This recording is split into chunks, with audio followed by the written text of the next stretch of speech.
Welcome to Tyler's Talk, ladies and gentlemen. Today is December the 16th, 2021. You might hear some noise because it's very windy outside.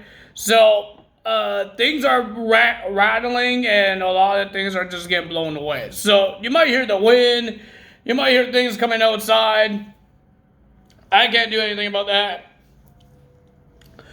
But let's get to AEW. I get the burps. But ladies and gentlemen, we got some AEW to talk about. No more updates for now. Not for today. Oh, there was one update. People are talking about Kevin Owens because he's supposed to be, his contract expires in January. And people want to know, is he going to win the championship at day one? Guess what? It could be possible because he signed a new contract to WWE, a multi-year deal with WWE. He's not going anywhere, and he could win that WWE title if they want them to have that happen. I'm happy for it because if Kevin Owens goes to AEW, he's not going to get much booked.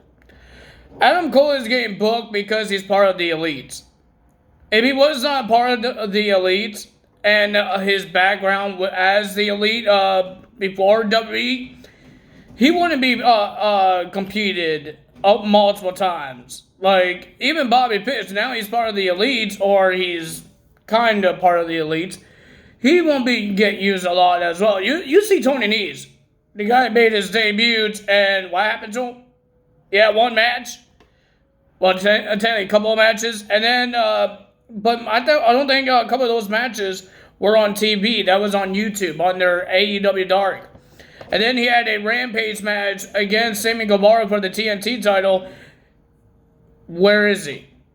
I haven't seen him on Dynamite. I haven't seen him on Rampage. What's going on?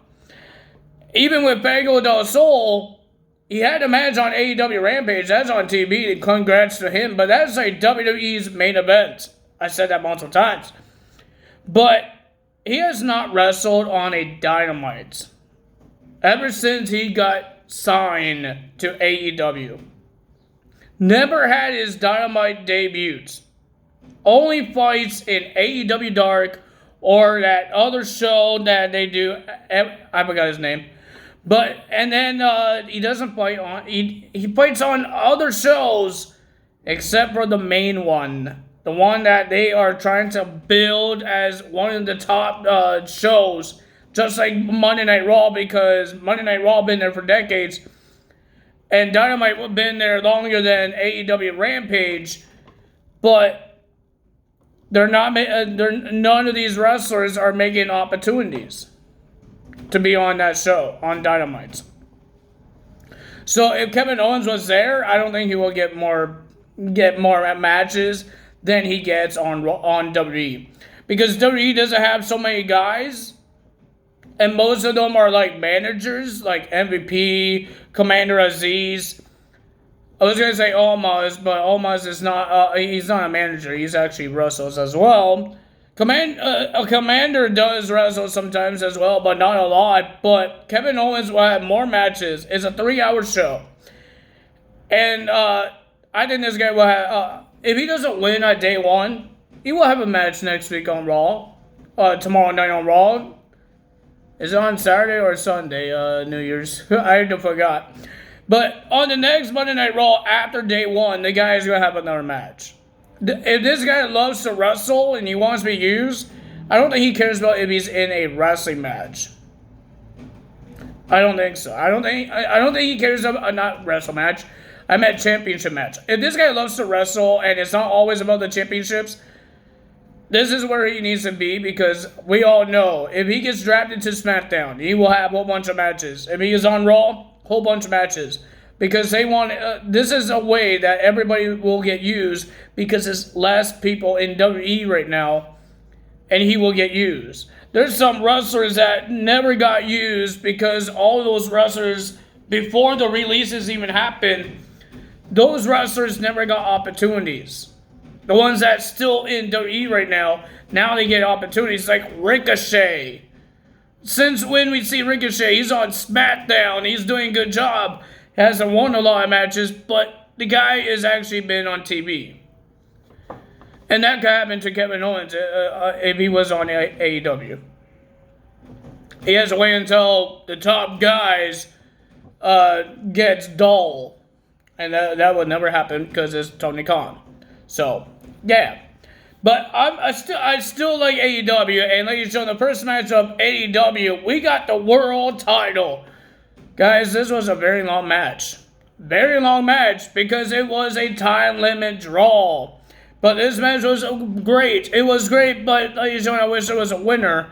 But Adam Page wins. Well, he did not win. He retains because of time limit draw. Why? I don't know why. Every single time Bryan Danielson gets a title shot, it's always a time limit draw. But ladies and gentlemen, Adam Page is still your champion. It was a long match. It was great. I just wish there was a winner. It might be a rematch. We will hope. We got Wardlow versus Matt Sydal, and ladies and gentlemen, I think Wardlow might turn good. Because he actually listened to the fans when he did one powerbomb, and the fan says one more time on Matt Sydal, and he did one more time. But Shawn Spears was upset. He says, just end it. And he finally ends it. And then he was on the phone. For some reason, he leaves his phone in his blazer when he has no shirt on. So you're sweating on your phone. I'm surprised that phone actually works. And then he got a call from MJF and says, tell Wardlow to get champagne for his celebration after his match against Dante Martin. So now he's going to be the butler. Poor Mr. Wardlow. Come on, man. Grow some grapefruits and beat up MJF, because I'm starting to hate this guy. He runs too much and he talks so much. He can't even play CM Punk. PG CM Punk. I'm not scared of PG CM Punk, but you could run from him multiple times. My goodness. Then we had Sheeta versus Serena Deeb in a grudge match. I can't even say the word. In a grudge match, and the winner of that match was Sheeta getting the win against Deeb. And then we got MJF versus Dante Martin for the Diamond Ring. And ladies and gentlemen, the winner of that match was MJF with the little help of Ricky Starks, helping MJF to reach the bottom rope to make a rope break. And then MJF made him submit with the Fujiyama. 3 years in a row, MJF is holding that diamond ring. What's the point of this ring? You're not becoming a number contender. It's like WWE. What's the point of the King of the Ring if you're not going to become a number contender to any championship? What's the point of it? Every year you you hype this thing up, and when you win it, MJF has not become a number contender.